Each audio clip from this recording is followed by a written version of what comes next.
So today I've been brought in front of you on this rousing Monday morning to discuss the exciting topic of storage. Storage, the most exciting possible thing that I could spend time telling you about this early in the morning. So what I'd like to do is I'd like to tell you a little bit kind of about the different types of storage so that you understand why it's as important as it is, because like it or not, storage isn't going anywhere. It's a linchpin of everything that we do. It's critical to virtualization, it's critical to file sharing, it's critical to every aspect of IT in the market today. But nobody knows anything about storage. Nobody cares about storage. So what I'd like to do is I'd like to take you all on a little adventure with me today. An adventure I like to call the story of storage. Imagine for a moment that there's a little baby hard drive, born into this world, let's say 15 or 20 years ago. He was happy because he was able to provide a critical, important purpose in IT. All of our data, all the important things that were blossoming and becoming important over the course of however long, were being stored on our little baby hard drive. And he lived alongside his friends, processing and memory, and they all grew up together in their happy little world. And together they went through all sorts of different changes, and they went through growth and development, and our little baby hard drive went through a growth spurt. He went through a growth spurt about 15 years ago where he started out spinning at 5,400 RPMs, and then all of a sudden he was spinning at 7,200 RPMs, and then all of a sudden after that he was spinning at 10,000 RPMs, and then after that 15,000 RPMs. And our little hard drive was so happy because he was growing up so fast and he was being used for all sorts of fun things in IT, and he had a place in the world. He had a place in the world alongside his other friends who were also growing up. But then something changed. Something changed, and he stopped growing. He was spinning at 15,000 RPMs 10 years ago, and he's still spinning at 15,000 RPMs now. Whereas all of his friends, memory and compute and all of the other magical things in the IT world, continued to grow. Network speeds grew 100 times. Cores consolidated themselves into huge, massive proportions in processor sockets. Memory speeds increased. Memory capacities increased. Everything in the IT world over the course of the last 10 years has increased, except for hard disk storage. Our little hard drive friend is still spinning at 15,000 RPMs 10 years after the fact. And now, unlike our memory and compute friends who have grown up and gone to their big person adult jobs and are spending their days doing super important things, our friend little Mr. Hard Drive is still playing with his buddies in the ball pit. And I often wonder who the real loser is in that scenario. But nonetheless, our little Benjamin Button hard drive friend is still stuck and has yet to grow up. But we still need him. We still need a place to put our data. It's not like all of a sudden, just because hard drives don't increase and technology doesn't improve on the storage side of things, it's not like we all of a sudden don't have need to store our data somewhere. That's the most critical thing that we can do from an IT perspective, is have a safe and secure location to store our data. And that, if nothing else, is something that our baby hard drive actually accomplishes very, very well. He's reliable. He cares about you. He cares about your data, and it can live comfortably on him in high capacity environments for as long as you like.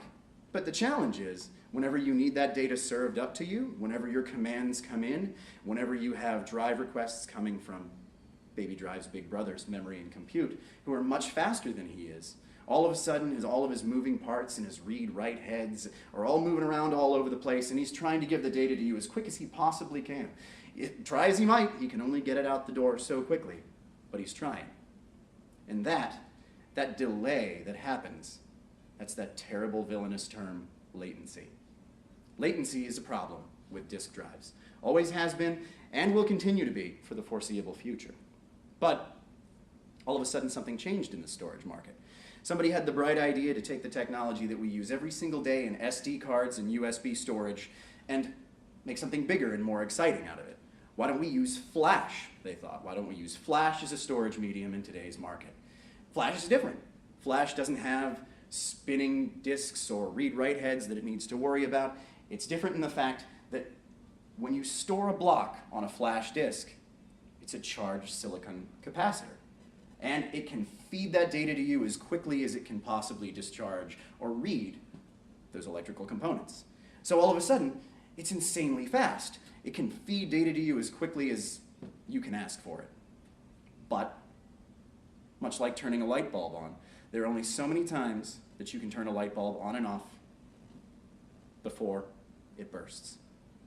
And that's what happens in a solid-state disk or in flash media of any kind. Every time you charge one of those silicon components, it dies a little inside. Oh. Aww. So that's the unfortunate challenge of having this insanely fast drive type, is that it can feed data to you and send it out the door as quick as you could possibly ask for it, but it's not nearly as reliable. Solid state doesn't care about you in the same way that our spindle baby hard disk does. Our spindle baby hard disk wants to keep your data for as long as he possibly can. He doesn't want you to lose it. But our friend the solid state disk is equivalent to the jock of the hard drive world, feeding data out to you as quickly as he possibly can, just fast, snap, snap, snap, there's your data. But he doesn't care about you as much. And that's the sad story of storage, is the fact that for a long time, baby hard drive who loves you and solid state drive, who's insanely fast but not quite as reliable, have coexisted on two little islands separately from one another. And there's really no easy way to combine the two, or at least there wasn't. People have been trying for the last few years in the storage market, and that's one of the challenges that we've faced, is the fact that traditional storage arrays with spindle disks, have relied on that challenge, on the fact that they're great for storing data but not so great at getting it out to you quickly.